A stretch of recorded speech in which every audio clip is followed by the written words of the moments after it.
You know, outside the fact that you probably went back to sleep, you know, if you're sick or you skip school, whatever, when you go back to sleep and you wake up, you're like, yeah, you feel good.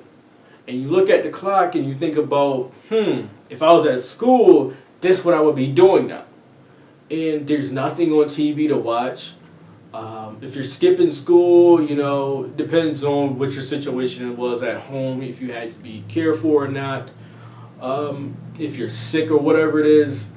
But I just remember people skipping school every day. I remember this girl in middle school. She was, I think it was 6th grade. She had missed like 80 something days of school, just not going to school.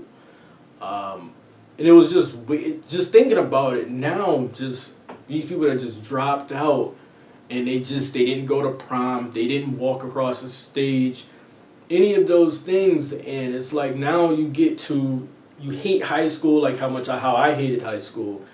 And then you get out in the work life and things like that, and you're trying to obtain a career, and you realize that every day is kind of like high school. Every day you have to go somewhere.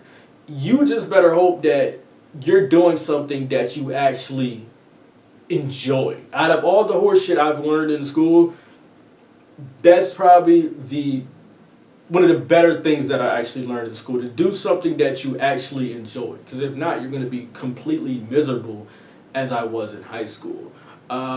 Just my thoughts. I can go on. I can make a part 2 to this, because this can really, it touches me, and I'm sure it could touch some other people that, you know, whatever your situation may be. But I don't want to make this video too long. Guys, get in the comment section. Let me know your thoughts about this video. Chris Rock, I absolutely love Chris Rock. Guys, like, share, subscribe. Thanks for listening. Check the playlist, movie reviews, reaction videos. I'm trying not to go on because I'm actually thinking about more stuff to talk about. But I'm just going to close it here, guys. Thanks for watching. Catch you in the next video. I'm out.